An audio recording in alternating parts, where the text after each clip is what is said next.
We know a little bit about magnets now. Let's see if we can study it further and learn a little bit about magnetic fields and actually the effects that they have on moving charges. And that's actually really how we define magnetic fields. So first of all, with any field, it's good to have a way to visualize it. With the electrostatic fields, we drew field lines. So let's try to do the same thing with magnetic fields. So let's say this is my bar magnet. This is the North Pole, and this is the South Pole. Now the convention when we're drawing magnetic field lines is to always start at the North Pole and go towards the South Pole.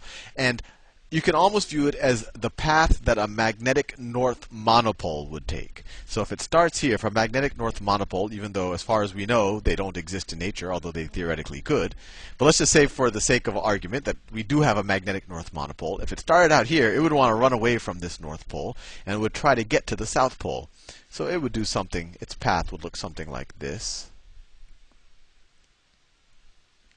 And if it started here, maybe its path would look something like this. Or if it started here, maybe its path would look something like this. I think you get the point. Another way to visualize it is, instead of thinking about a magnetic north monopole and the path it would take, you could think of, well, what if I had a little compass here? Let's say, let me draw it in a different color. Let's say I put the compass here. Field, well, that's not where I want to do it. Let's say I do it here. The compass pointer will actually be tangent to the field line. So the pointer could look something like this at this point. It would look something like this. And this would be the north pole of the pointer, and this would be the south pole of the pointer. Or you could, that's how north and south were defined. People had compasses. They said, oh, this is the north-seeking pole, and it points in that direction. But it's actually seeking the south pole of the larger magnet, and that's where we got into that big confusing discussion of that the magnetic geographic north pole that we're used to is actually the south pole of the magnet that we call Earth. And you could view the last video on Introduction to Magnetism to get confused about that. But I think you see what I'm saying. North always seeks south, the same way that positive seeks negative and vice versa. And north runs away from north. And really the main conceptual difference, although they are kind of very different properties, although we will see later they actually end up being the same thing, that we have something called an electromagnetic force once we start learning about Maxwell's equations and relativity and all of that, but we don't have to worry about that right now. But in classical electricity and magnetism, they're kind of a different force. And the main difference, although this field lines, you can kind of view them as being similar, is that magnetic forces always come in dipoles, while you could have electrostatic forces that are monopoles. You could have just a positive or a negative charge. So that's fine. You say, Sal, that's nice. You drew these field lines, and you've probably seen them before. If you ever dropped metal filings on top of a magnet, they kind of arrange themselves along these field lines. But you might say, well, that's kind of useful, but how do we determine the magnitude of a magnetic field at any point? And this is where it gets interesting. The magnitude of a magnetic field is really determined, or it's really defined in terms of the effect that it has on a moving charge. So this is interesting. I've kind of been telling you that we have this different force called magnetism that is different than the electrostatic force, but we're defining magnetism in terms of the effect that it has on a moving charge. And that's a bit of a clue, and we'll learn later, or hopefully you'll learn later as you advance in physics, that magnetic force, or a magnetic field, is nothing but an electrostatic field moving at a very high speed, at a relativistic speed. Or you could almost view it as they are the same thing, just from different frames of reference. I don't want to confuse you right now. But anyway, back to what I'll call the basic physics.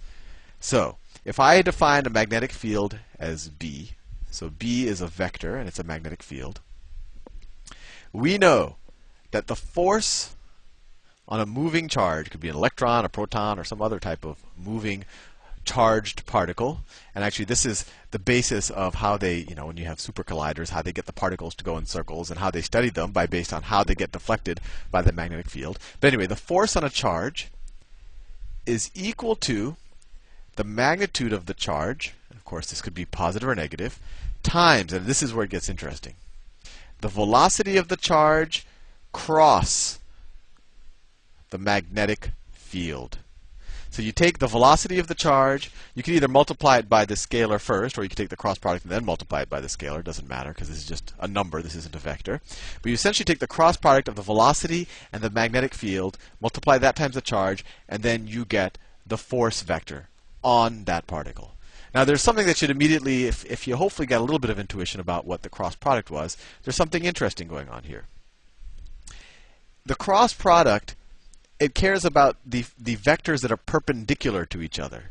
So for example, if the velocity is exactly perpendicular to the magnetic field, then we'll actually get a number. If they're parallel, then the magnetic field has no impact on the charge. So that's one kind of interesting thing. And then the other interesting thing is, when you take the cross product of two vectors, the result is perpendicular to both of these vectors. So that's interesting. A magnetic field, in order to have an effect on a charge, has to be perpendicular to its velocity, and then the force on it is going to be perpendicular to both the velocity of the charge and the magnetic field. I know I'm confusing you at this point, so let's play around with it and do some problems. But before that, let's figure out what the units of the magnetic field are. So we know that the cross product is the same thing as, so let's say, what's the magnitude of the force?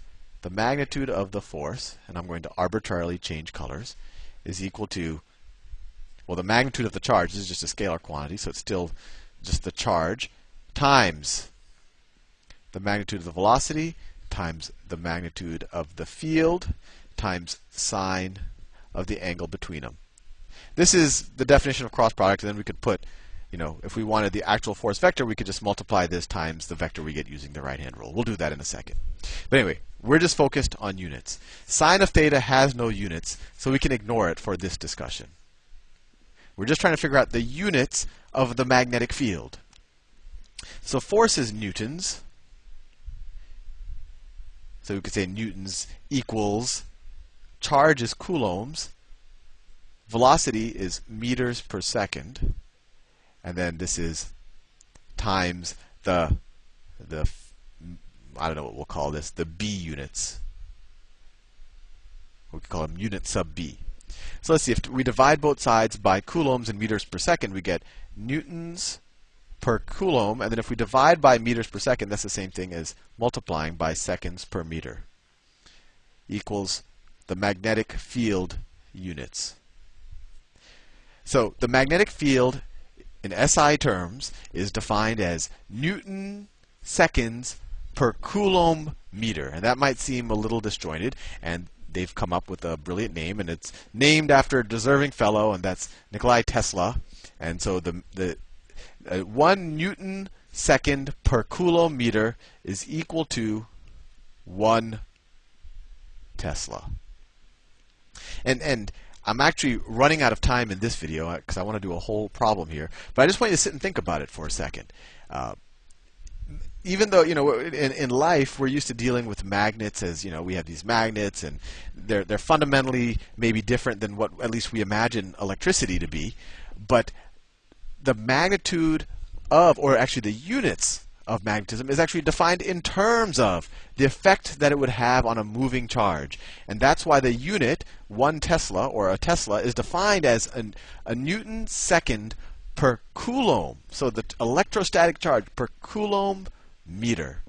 Well, I'll leave you now in this video. Maybe you can sit and ponder that. But it'll make a little bit more sense when we do some actual problems with some actual numbers in the next video. See you soon.